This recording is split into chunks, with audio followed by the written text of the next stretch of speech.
Itu kan Pak, kebetulan waktu itu kan kita masih dalam kondisi COVID, jadi kami memang ada buat satu informasi terpadu untuk pasien-pasien COVID yang tidak mau dikunjungi. Kan kita tahu sendiri kalau pasien COVID itu mereka maunya disembunyikan gitu. Jadi via telepon, kalau misalnya kayak dirahasiakan, petugasnya datang ke situ, misalnya mau pakai baju putih atau seperti apa nanti Pak.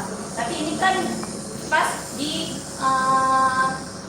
kondisi COVID sekarang kita pun kan sudah jadi itu sudah tidak kali-kali selama ini pun belum ditemukan juga kondisi ada kasus COVID, jadi itu udah sementara udah ya Pak.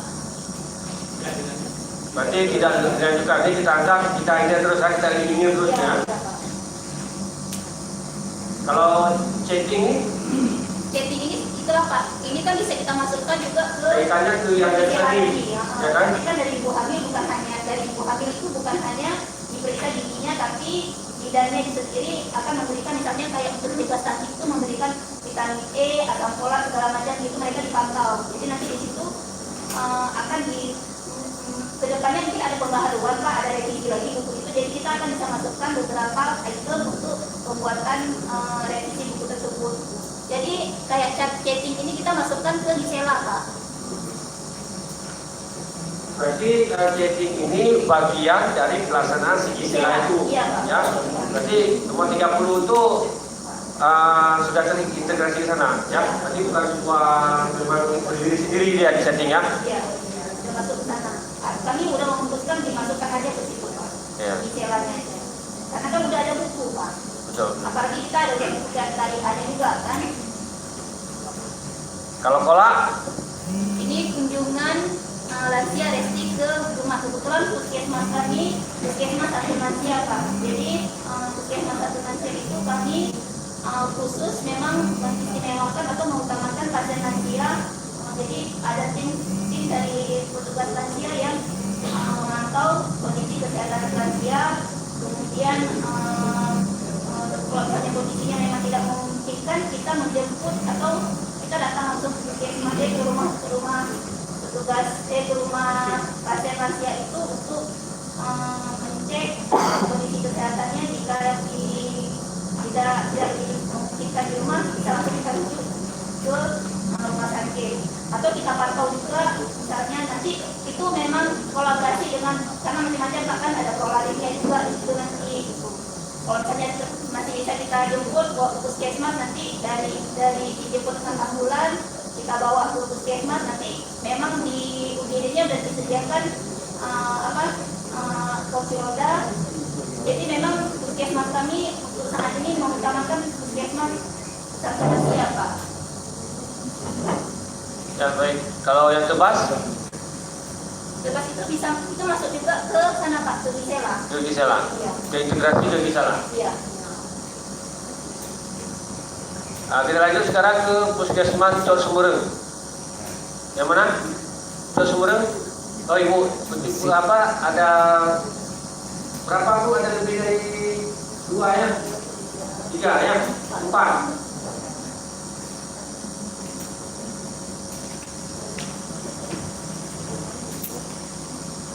Ini yang membedakan dengan puskesmas yang lain tadi ya? Yang mana nih? Kira-kira yang nama inovasinya. Tadi saya lihat itu ada yang hipertensi ya Bu? Ya. Ya kan? Mungkin kan kelemahan kita puskesmas rata-rata kita dari awal kurang membedakan mana yang dikatakan supoksi dan mana yang dikatakan inovasi. Mungkin hari ini saya sudah dapat pemahaman. Jadi yang kemarin kami masukkan itu memang belum bisa dibedakan Pak, apakah itu inovasi yang khusus gitu. Kalau yang dalam Pak sampaikan hari ini, inovasi yang tertangkap oleh saya adalah sesuatu yang kita lakukan agar capaian daripada tupoksi tadi itu meningkat, sehingga efektivitas waktu dan mutu yang kita harapkan itu tercapai. Kalau salah itu ya. Betul. Nah itu mungkin kami akan menjelaskan tentang 4 inovasi yang kami sampaikan tadi.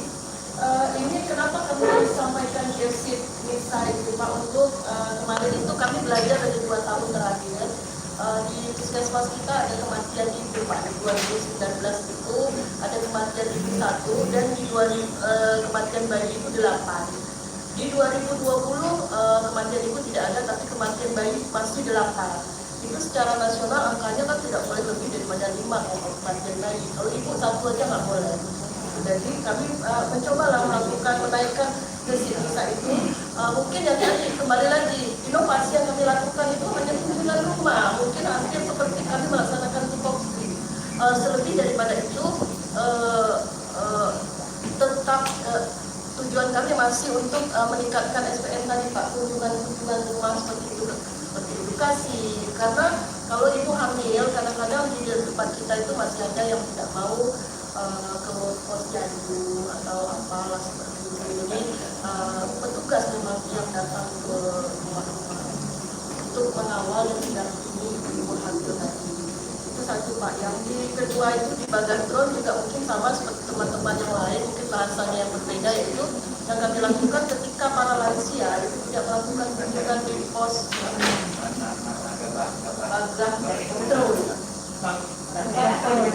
Oh, cepat turun maksudnya untuk menderita hipertensi. Ya, jadi itu sasarannya adalah orang lansia yang hipertensi Pak. Jadi ada beberapa lansia itu menderita diabetes dan menderita hipertensi, tapi mereka dengan segala kendalanya sering tidak datang kalau kita buka pos setiap 3 bulan sekali.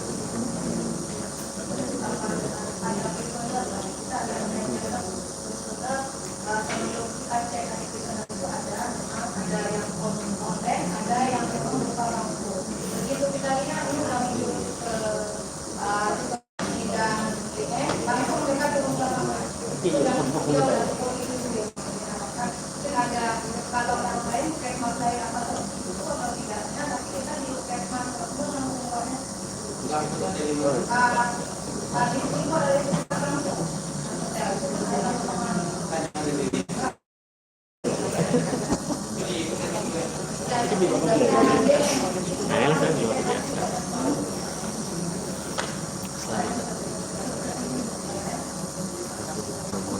kemudian yang ke nomor 35 Pak, ada yang nomor 3 itu Bagas Pilih itu ternyata di cakupan TBC.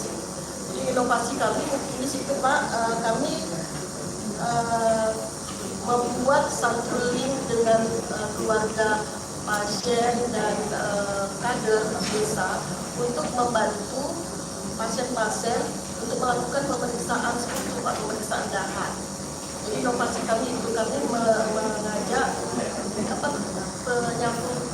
penyambung ya, kita pun ada salah satu puskesmas yang memang dia menyediakan alat khususnya. Ada itu cuma satu puskesmas lain itu rujukannya semua lain lagi kepadanya ke rumah sakit. Jadi mereka langsung ke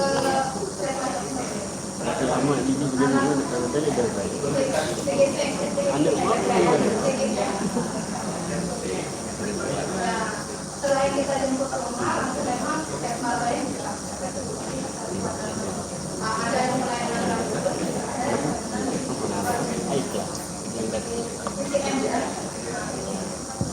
rumah sakit lumayan dengan cepat. Masalahnya tahun ini Pak, ada mesinnya juga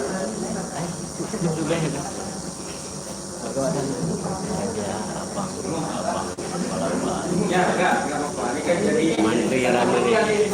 bagaimana tadi ini dari unit kerja PKP ya Pak ya kan? Layanan kesehatan tingkat pertama kan? Ini kan hal yang sama gitu kan? Karena memang tugas fungsi itu, ya kan? Jadi ketiga puskesmas ini sebenarnya kita harus duduk dulu kan? Apa yang sudah dikerjakan kalau sekarang hal yang sama, karena memang apa rutinitas, jadi kita lihat yang apa yang bisa dikembangkan di situ. Di samping memang rutinitas itu apa mengefektifkan pelaksanaan pelayanannya. Dan kita lihat tadi, jangan puskesmas di wilayah A tidak sama di wilayah B. Ya, ada kita lihat dari sekarang apa permasalahan dan penyakitnya tuh. Dan itu kan di daerah walaupun yang selalu di luasannya kan ada hal yang membedakan. Kalau misalnya di satu wilayah kasus hipertensi tinggi, di wilayah lain ada kasus kematian ibu masih ada, itu kan hal yang membedakan. Dengan sama atau nanti yang ada di masalah kesehatan tadi gigi ya, gigi. Semuanya karena di sini kan kesehatan banyak karena ada beberapa OPD yang lain apa nggak kita bahas dulu OPD yang lain kemudian nanti kita bahas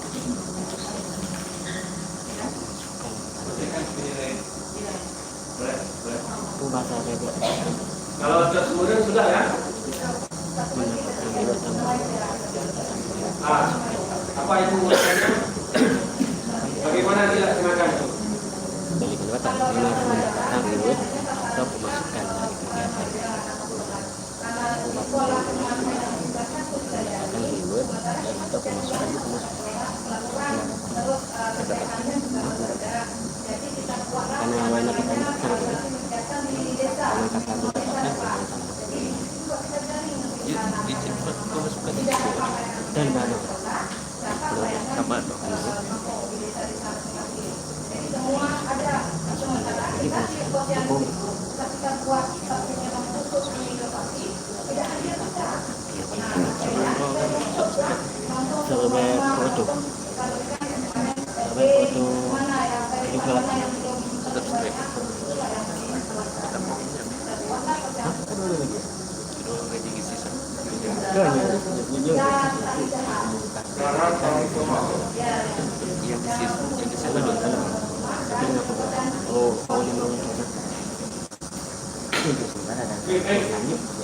Coba kita turun filter yang untuk OPD ini. Intinya. Yuta ada yang sana. Sebentar ada. Buanian. Siapa? Ya, inspektorat ini Sapa Apip ya. Bagaimana nih uraian ini? Jadi terima kasih sebelumnya Pak. Sapa Apip itu sistem aplikasi pelaksanaan audit aparat pengawasan internal pemerintah. Jadi Mehmet itu bertugas sebagai auditor. Jadi dalam auditor itu kita mengaudit segala jenis dari OPD, dari puskesmas, bagaimana itu pelaksanaan teknis baik keuangan maupun non keuangan. Jadi ketika kita berbicara tentang inovasi, kita itu berbicara tentang sebuah practical implementation. Jadi implementasi itu bisa menjadi sesuatu kegiatan yang bisa membangun, bisa memperbaiki kegiatan-kegiatan kita agar menjadi lebih baik. Nah, di inspektorat itu dari sisi auditor sendiri, kita itu melaksanakan penugasan audit yang secara langsung maupun tidak langsung menjadikan apa sih namanya?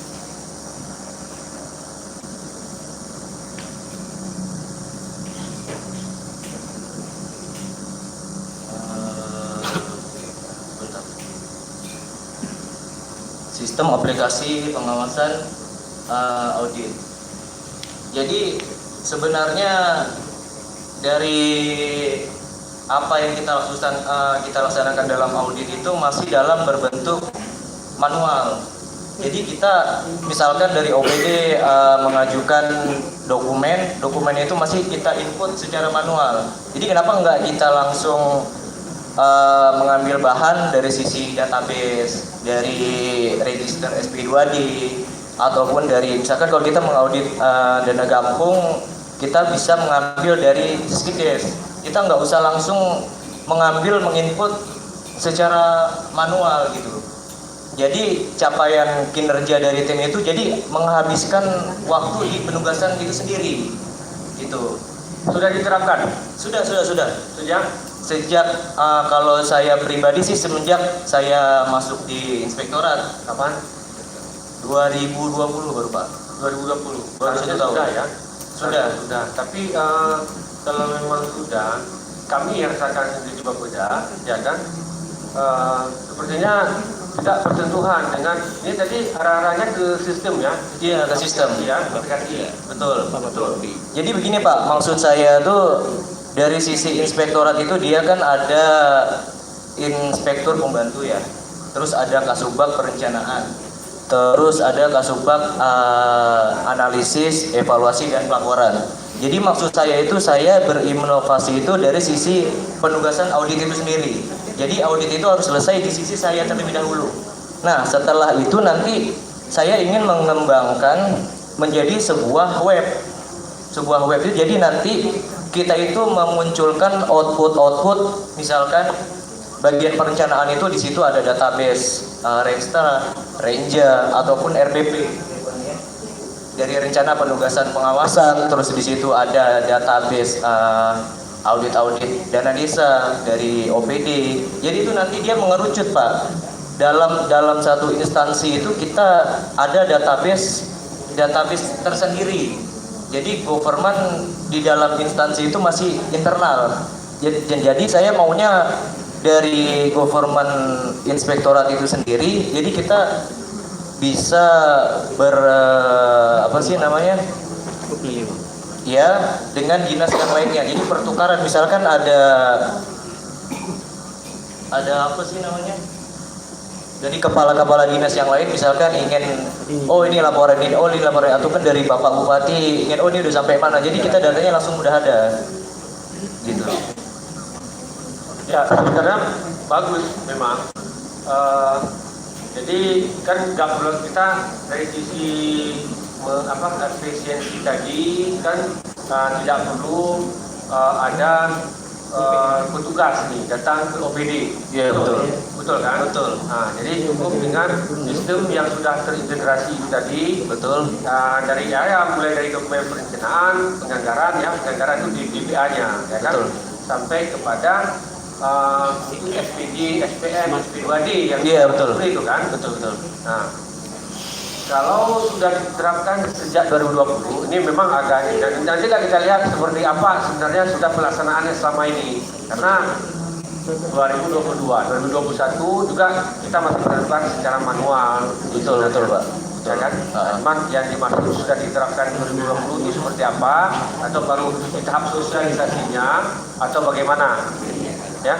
Jadi kalau untuk tolak ukurnya itu dari persen capaian kinerja Pak. Jadi dalam penugasan tersebut berapa persen yang sudah selesai. Jadi ini masih 70-80. Kalau saya targetnya pribadi harus 100% lah. Jadi sebelum tim itu habis ST harus sudah selesai.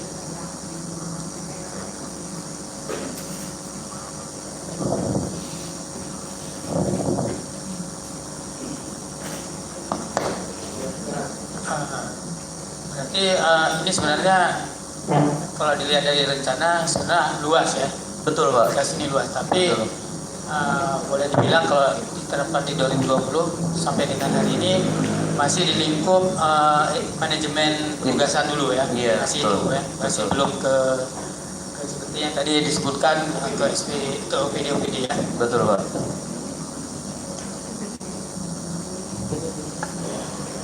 Berarti masih di internal yang Pak Inspektur tadi itu, yang irban itu. Iya, dari irban, dari penugasan audit, terus dari sisi di kami itu ada unit konsultasi kuat.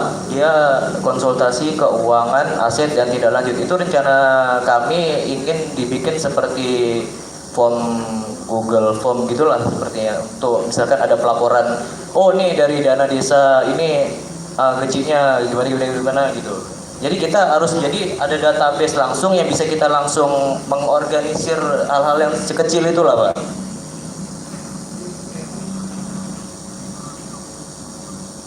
Ya, baik. Terima kasih dari Inspektorat. Dari ini aplikasi rumah tidak huni layak apa ya? itu itulah rumah tidak huni layak gitu ya, RTLH maksudnya. RTLH ya, nanti ya silakan Pak Nasri. Ya betul. Rumah tidak layak huni gitu kan. Ini kita buat salah satu sistem karena selama ini kan berjalannya masyarakat pengusul rumah tidak layak huni itu kan dari kecamatan terpencil dan dari dari kampung-kampung yang sangat terpencil. Selama ini mereka mengajukan rumah tidak layak huni itu langsung pergi ke kantor. Dari Sungai Mas atau dari Kajung datang kemari kan membutuhkan biaya dan waktu gitu kan. Jadi kita buat RTLH ini adalah tujuannya untuk mempersingkat waktu masyarakat yang mengajukan rumah tidak layak huni yang mana notabene belum tentu disetujui atau belum tentu dapat, karena dari 1000 pengusul mungkin cuma 15 yang ada tersedia anggaran gitu kan. Jadi kenapa ini muncul ide awalnya, karena dari banyaknya pengusul ini belum tentu mereka mendapatkan kesempatan rumahnya yang kita renovasi atau rumah yang dia dapat. Jadi dengan ini cukup sampai dengan kantor camat saja. Mereka mengajukan rumah tidak layak huninya, adminnya di kecamatan. Nah, adminnya di kecamatan, jadi sehingga kita dapat database-nya. Database dari rumah-rumah yang tidak layak huni di kecamatan ataupun di desa. Itu dia, Pak. Pertanyaannya apakah sudah jalan gitu kan? Pertanyaan sudah jalan, ini baru tahun ini. Baru tahun ini.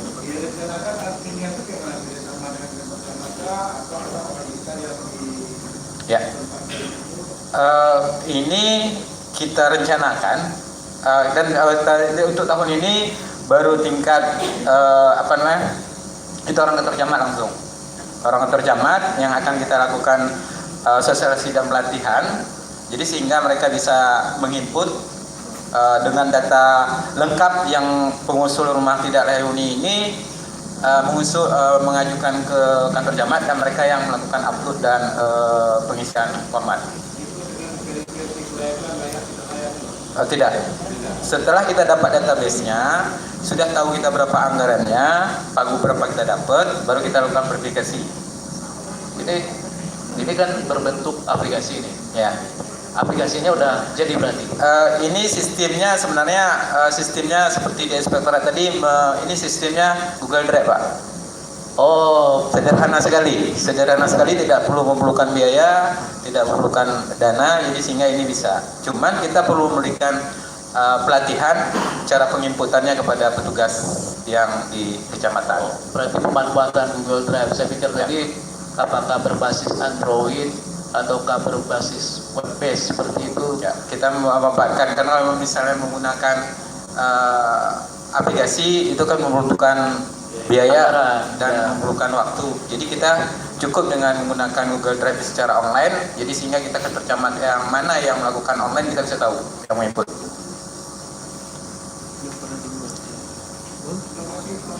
Ya. Ya, baik. Masih ada lagi ya? Kalau si DAPA ini sebenarnya sudah pernah jalan sebelum-sebelumnya.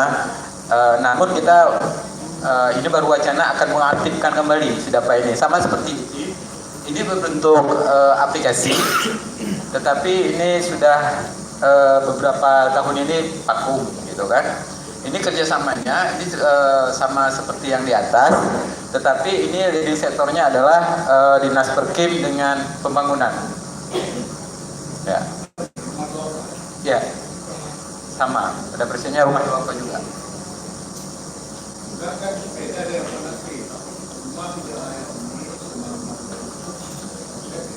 Ya, beda. Sudah pernah ada, namun karena ini sistemnya sistem aplikasi, jadi domainnya itu sudah pernah mati gitu kan, tidak dibayar. Enggak, ini baru bentuk wacana ataupun baru mulai lagi dengan mengaktifkan domainnya. Seperti itu. mudah-mudahan di tahun depan sudah berjalan 100%. Ya. Dan di ERTLH itu kan sudah berjalan ya, di tahun lalu sudah berjalan 2021. Baru tahun ini Pak. Oh, baru tahun ini 2022. Berarti mungkin sejak Pak Nasri di situ ya, bisa dibilang ya. Oh, dokumen. Oke. Ya, karena ini bagus ya kan. Ini memudahkan, ya kan, memudahkan khususnya ya yang berhubungan dengan pembangunan nih, baik ini perencanaan, pembangunan, penganggaran, ya kan. Karena di saat kita itu rumah tidak layak huni, ya kan, di Aceh Barat itu sulit, pertama ya kan, ya namanya nilai efisiensinya di situ diterapkan kapan nih? Kalau kita terapkan baru tahun ini juga Pak, baru kita terapkan dari tahun ini. Kami berupaya, kenapa kita masukkan di tahun ini, mudah-mudahan di tahun depan kita sudah bisa berkompetisi. Kalau tahun ini kita tidak berharap ya. Kalau di tahun depan kita sudah bisa berkompetisi, dalam artian ini banyak ajas manfaatnya Pak. Mungkin saya perlu menjabarkan sedikit ajas manfaatnya. Karena selama ini kita sudah tahu rumah tidak layak huni adalah masyarakat yang menengah ke bawah atau sesangat di bawah. Mereka ini dari Sungai Mas atau dari daerah Kajeng atau daerah kecamatan terpencil, kalau pergi ke Melabuh ini atau ke ibu kota kabupaten itu membutuhkan biaya lebih kurang 500-an ribu untuk pergi kemari. Sampai mereka kemari itu sekitar jam 1 atau jam 2 siang, di mana kita petugas di kantornya sudah nggak ada gitu kan, sudah pulang. Jadi mereka tunggu. Jadi belum makan siang lagi mereka. Ya, sorry. Jadi maksud saya gini, maksud kita dengan sistem ini mereka bisa mengajukan di tingkat kecamatan cukup di kantor camat di waktu hari pekan ataupun mereka sambil belanja seperti itu. Jadi tidak memerlukan waktu yang khusus. Ya, permohonannya begitu nanti kita mau lakukan survei ke kampung sesuai dengan standar yang kita punya. Jadi kita baru mengupload atau mendownload yang sudah di scan atau sudah diupload oleh teman-teman di kecamatan. Seperti itu cara kerjanya. Ya, boleh. Itu kan nanti untuk pengembang kalau memang sudah diterapkan, tinggal berkolaborasi aja dengan yang namanya si trap tadi itu. Nah, ya kan, karena objeknya sama, rumah tidak layak huni. Di sana juga hal yang sama tuh, karena bangunannya. Nah, jadi kan ya Pak, paling tidak kolaborasi di titik koordinatnya, lokasi, ya. Kan harus ada unsur itu tadi, pengembangan sebenarnya. Ya. Nah, supaya kenapa perlu kita kunci di titik koordinat, ya kan? Yang ada overlapping nanti, ya sama tahu nih, ya kan 5 tahun depan hal yang sama di depan ya sama yang sudah pernah ada. Basis geotagging itu perlu. Gini Pak, kita setelah melakukan ini kan masyarakat mengajukan rumah tidak layak huninya ke kita. Untuk tahun ini saja sudah masuk lebih kurang 1000-an data lebih. Ya, untuk tahun ini data lebih itu langsung masyarakatnya mengajukan mengusulkan permohonannya atau proposalnya langsung ke kantor secara manual. Ya. Jadi dari 1000 ini diwacanakan tahun depan cuma ada 40 rumah tidak layak huni yang akan kita bangun tahun depan. Jadi maksud saya ini yang akan kita usul ini nanti kita akan melakukan survei verifikasi. Verifikasinya ini yang akan kita tim dari kantor atau dari dinas perkim turun ke desa. Mereka ini akan menentukan titik koordinatnya, yang mana yang layak dan tidak layak mendapatkan. Seperti itu Pak. Ya, mudah-mudahan ini ya berjalan dulu, ya kan? Dukungan doa dari Bapak Ibu sekalian. Yang berikutnya dari PPKD ya, SmartGov dan EFD. Assalamualaikum warahmatullahi wabarakatuh. Waalaikumsalam. Dapat kami sampaikan bahwa di tadi ada inovasi terkait dengan aplikasi pelayanan pajak berbasis digital. Jadi aplikasi ini hari ini sudah kita mulai pelaksanaannya di PBB. Tentu untuk penggunaan aplikasi SmartGov. Aplikasi ini lebih kepada aplikasi database untuk pelayanan pajak. Jadi nanti setelah selesai SmartGov ini, kita ada nama aplikasi satu lagi adalah aplikasi untuk pembayaran pajaknya. Cuma kita lagi coba buat namanya Jak Bayi. Jadi SmartGov ini sudah selesai dan hari ini sudah mulai kita laksanakan di PBB. Jadi untuk pelaksanaan pelayanan PBB sudah kita menggunakan aplikasi SmartGov, karena aplikasi SmartGov ini juga bukan aplikasi baru, sudah beberapa daerah juga yang melaksanakannya. Makanya kecuali nanti aplikasi yang kita namakan aplikasi Jak Bayi atau Sobajak, sistem online bayar pajak, itu terintegrasi dengan BSI. Hari ini kita sudah membuat perbuknya, kita sudah ada perbuk terkait dengan tata cara pelaksanaan pembayaran dan laporan transaksi usaha wajib pajak, sehingga bersama dengan BSI sedang kita teliti draft perjanjian kerjasamanya. Apabila setelah selesai nanti kita sudah bisa kerjasama terkait dengan mudah-mudahan tahun depan sudah bisa pembayaran PBB melalui smartphone. Nah, sehingga akan dimudahkan masyarakat tidak perlu lagi datang ke pelayanan PBB, cukup melalui smartphone yang sudah ada nomor objek pajaknya, bisa melakukan pembayaran secara online. Jadi ini pertama. Kemudian EFD. EFD ini adalah Electronic Fiscal Device. Ini sebuah alat perekaman data yang kita tempatkan di hotel dan restoran. Jadi transaksinya bekerja secara real time. Jadi kita di BPKD dapat melihat grafik transaksi penjualan secara real time, sehingga kita tahu bahwa di satu tempat usaha itu terjadi transaksi untuk pemotongan pajak usahanya. Nah, sehingga pada saat akhir bulan kita akan melakukan sinkronisasi terkait data antara wajib pajak dan BPKD. Disitulah akan kita nampak akan terjadi maksimalnya peningkatan pajak daerah. Jadi ini lebih kepada kemudahan masyarakat dan juga kemudahan pemerintah terkait dengan pengawasan pajak di wajib pajak masyarakat. Mungkin ini lebih kepada status perubahan dari tunai menjadi non tunai nantinya, sehingga sesuai dengan Kepres juga nomor 103 tahun 2021 terkait dengan tim percepatan digitalisasi daerah seperti ini. Baik, itu kan yang EFD. Yang EFD tadi itu misal kalau konkretnya seperti di KFC misalnya, ya kan, harga beli 100.000 itu sudah termasuk dengan akhirnya kita bayar 110.000, ya kan. Nah, jadi sementara keadaan sekarang yang 10.000 itu belum disetorkan ya. Nanti apa di akhir tahun gitu? Bukan. Jadi EFD itu sebuah alat yang diberikan kepada wajib pajak.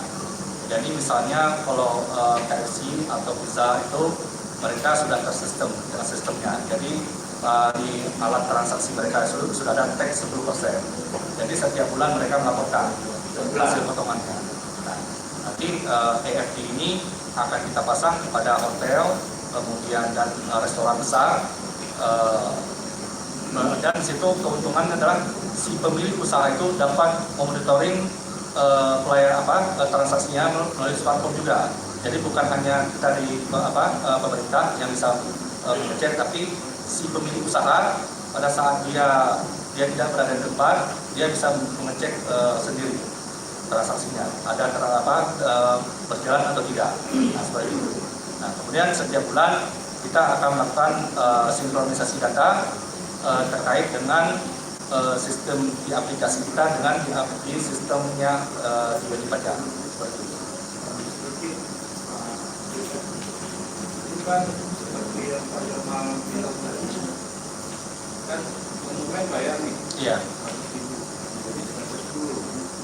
Jadi kan dananya masih diberikan kan. Betul. Nah, maksud kami tadi jelas, apakah dengan adanya EFD ini akan otomatis yang 10% itu masuk ke kas daerah Jadi, atau diasumsikan per bulan dulu? Iya, betul. Jadi 10% itu nanti kan masyarakat mendapatkan bill tax 10%. Nah, 10% itu sudah tercatat di sistem. Di sistem itu tercatat. Jadi kita bisa monitori ada transaksinya. Nah, sehingga dia dapat membayar mingguan atau bulanan atau harian. Dia dapat menyetornya. Nah, kita memulai ketetapannya itu jadi berdasarkan kesepakatan. Karena nanti kita ada surat perjanjian atau kesepakatan dengan pemberi wajib pajak, mereka membayarnya, menyetornya apakah harian, mingguan atau bulanan, seperti itu. Nah, sehingga berdasarkan rekaman data dari alat tersebut. Ini untuk EFD sendiri berupa aplikasi. Iya, alat dan aplikasi. Alat dan aplikasi. Iya. Itu sudah ready. Alat itu sedang kita kerjasama sekarang dengan BSI, lagi kita buat kesepakatan. Kita kerjasama dengan BSI, kemudian BSI sudah mengirimkan draft perjanjian kerjasamanya, lagi kita teliti. Apabila tahun ini sudah ditandatangani, maka tahun depan sudah bisa dilakukan. Penerapan di daerah lain masih sudah ya? Penerapan daerah lain kebetulan ada yang dengan DPD, ada dengan DSI. Jadi untuk penerapan yang sudah itu hari ini Kota Banda Aceh dan Kota Lusmau. Ya.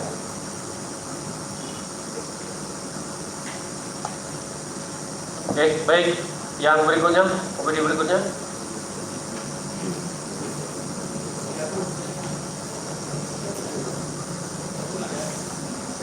Dan dari Masjid Agung, yang pengelola ini, Masjid Agung. Ada?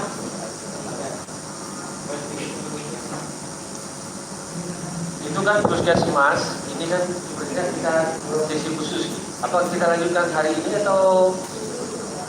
Jadi gini, Pak Wirinan, salah satu output dari kegiatan kita hari ini, yang pertama, kita dapat list inovasi yang sudah berjalan untuk di SK Bupatikan per tahun ini. Yang kedua, nanti Bapak Ibu yang inovasinya sudah berjalan ataupun yang akan diterapkan, akan dikembangkan, nanti kami share proposal inovasinya. Bapak Ibu bisa menyesuaikan dengan kondisi inovasi kita yang sudah ada jalan di dinas, kemudian disesuaikan dengan data dukung.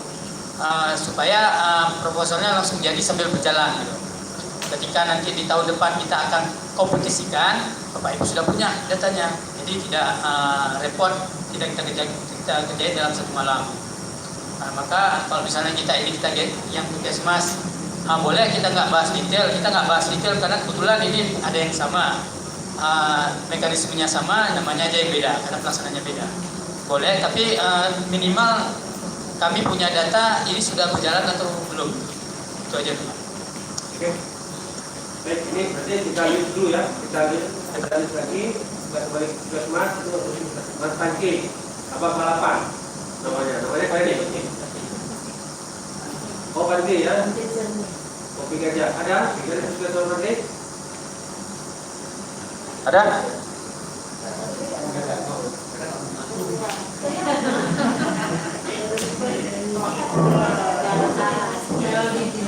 Oke, lanjut. Kalau yang tangki ada? Nah, tangki. Gimana Pak? Abang Balapan. Ini untuk mempersingkat aja Pak kan. Jadi yang Abang Balapan itu sudah diterapkan atau memang baru diinisiasi? Abang Balapan ini air pipa kita sudah benar. Jadi yang pagi ini sudah berjalan sejak Januari. Jadi tujuan dari Sejak Januari 2022 ya. Jadi tujuan dari inovasi Abang Balapan itu mendeteksi stunting secara dini melalui pengukuran TB di Kota Banda. Nah, kemudian cara pelaksanaannya itu balita diukur dan ditimbang di posyandu. Kemudian bila balita ini tidak datang ke posyandu, maka akan kita lakukan shifting ke rumah, yaitu dengan cara pembimbingan. Oke, baik. Kalau yang berikutnya di Mantri Ramune.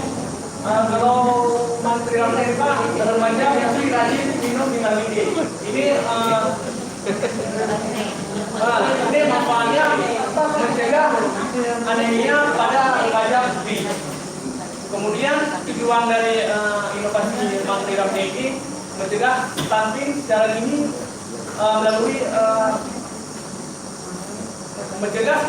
dini melalui pencegahan anemia pada remaja putih. Jadi untuk mencegah stunting di kemudian hari kita lakukan memberikan tablet vitamin D dosis seminggu sekali ya. Ini juga sudah berjalan dari 2022 ya. Jadi lagi.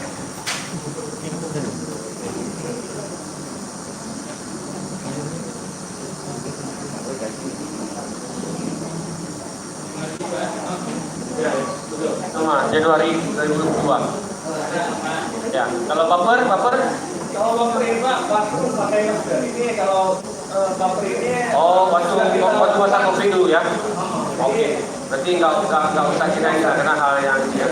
Karena memang setiap puskesmas kalau Ya. ada penyakit itu memang harus memakai masker.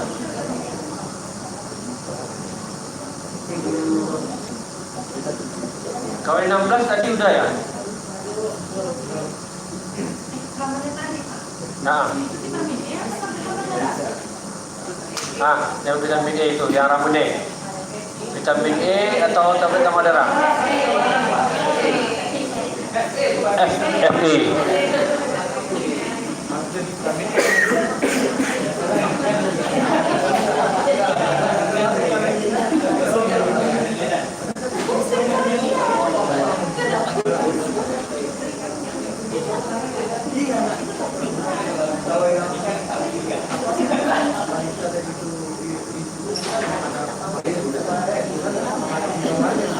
Yang dari Perembu, Puskesmas Perembu.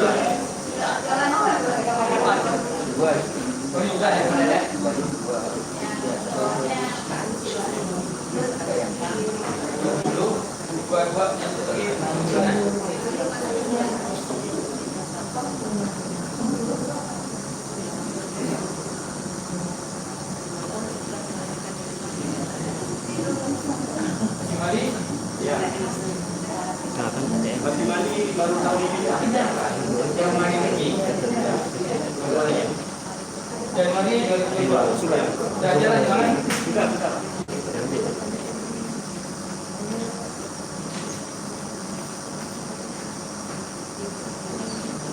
Kepala bed.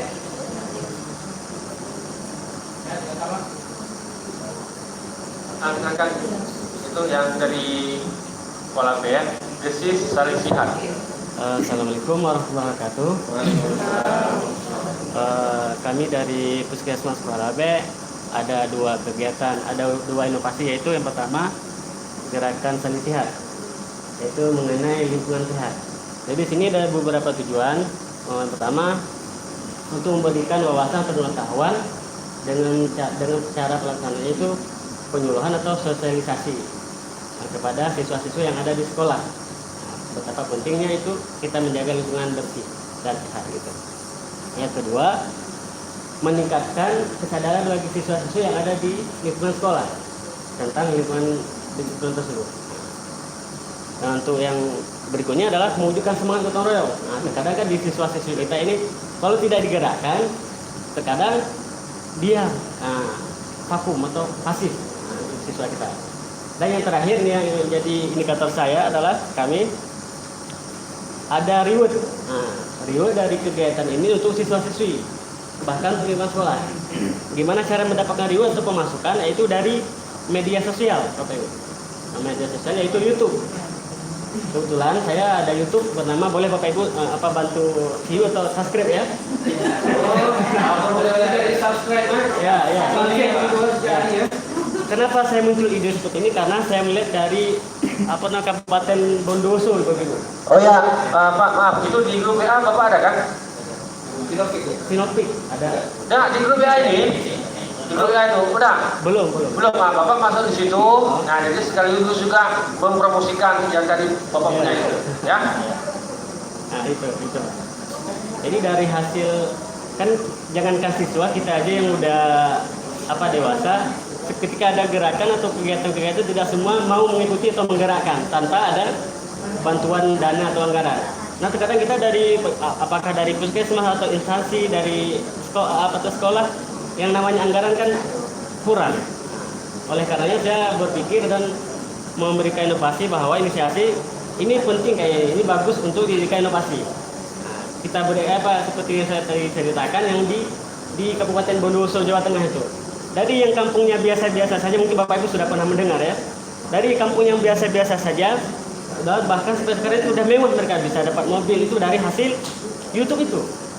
Nah maka mungkin kalau saya rasa untuk kegiatan yang saya bikin ini bisa menopang yang namanya kegiatan lingkungan bersih dan sehat, apalagi yang menyangkut sanitasi itu kan butuh anggaran Bapak Ibu ya. Nah kalau kita memohon atau meminta atau menunggu dari instansi dari daerah butuh proposal segala macam itu agak lama, ribet. Nah jadi kalau kita mandiri, misalnya kita apa yang tidak mungkin kita lakukan, apa yang tidak bisa kita lakukan, kalau kita bersifat atau melakukan dengan inovasi sendiri mandiri, mungkin seperti itu Bapak Ibu. Itu mungkin ada lagi nanti untuk masalah tutorial saya langsung nanti yang mengajarkan siswa-siswi yang ada di sekolah. Itu saya mau berikan contoh nanti untuk satu sekolah dulu. Ketika nanti sekolah itu berhasil, saya mungkin akan mengelilingi yang ada di sekolah di Kabupaten Cibarat. Baik Pak. Sudah jalan itu? Sedang berjalan ya? Ya. Berarti di tahun ini ya, tahun 2022 ya? Ya. Kalau yang di bawahnya itu sama baru semua? usulan. Usulan itu semua baru? Yang baru wacana ya? Iya, yang ada. Tapi kami dari Puskesmas Kualabe memfokuskan kepada yang desosialisasi itu, Bapak. Biasanya saya kasih saja. Itulah tadi masuk ke grup Pak ya. Ya. Jadi supaya kita bisa sharing-sharing informasi juga di situ, jadi penyemangat buat yang lain. Satu lagi Bapak Ibu, yang tadi mohon ya Bapak Ibu ya untuk membantu subscribe atau view. Ya. Di samping nanti sebelum saya masukkan ke grup, karena gini, saya lihat, saya perhatikan ya, ketika ada teman-teman kita yang sedang berupaya sukses atau berinovasi, mereka cuma menonton saja, tidak membantu. Nah, itu perlu dibuatkan itu dari untuk kita semua ini. Tentunya yang mewakili yang ada di sini. Jadi yang cuma sekedar dia punya, misalkan punya inovasi, apapun itu, tapi tidak membantunya. Nah, itu salah sebenarnya, keliru ya, boleh dibilang. Karena kalau cerita kita Aceh dulu, boleh saya bilang, saling gotong royong. Kalau ketika ada masalah atau solusi dibantu sesama, tidak cuma sebagai penonton, tapi tidak. Yang kedua mungkin untuk beberapa inovasi kan bisa saja itu diimprovisasi, bikin akun channel YouTube itu. Di samping ada kegiatan Bapak Ibu sendiri, di situ nanti ada juga penghasilan untuk Bapak Ibu. Nah, ini mungkin salah satu saran dari saya. Betul. Karena alhamdulillah sampai sekarang saya juga sudah menekuni itu, tidak ada penghasilannya Bapak Ibu. Ya. Terima kasih Bapak Ibu. Ya, ini kami perlu tahu Bapak asli dari sini atau pindah dari mana Pak? Perkenalkan, nama saya Tepu Jalaluddin dari KW 16. Oh, KW 16. Kampung Menasayantu. Oh. Arah itu. Berarti memang asli sini ya? Asli Aceh Barat. Alhamdulillah baru pindahan dari Jawa Barat. Nah, itu pertanyaan saya. Sebelumnya Bapak berikat di mana? Di Jawa Barat? Sebelumnya di Maluku. Di Maluku lagi? Di Maluku, pindah lagi ke Jawa Barat. Alhamdulillah kemarin ada lokus di kita Aceh Barat, saya pindah ke Aceh Barat. Iya. Saya Nusantara Sehat, Pak. Nusantara Sehat. Oh, gitu. Ya. Ya baik, jadi mudah-mudahan di Puskesmas Kualabe itu bisa menghasilkan ya. Insya Allah. Banyak kita berjalan, banyak kita lihat, kan pasti ada yang kita terapkan, ya kan, di daerah. Mungkin ada yang belum dari Puskesmas nih.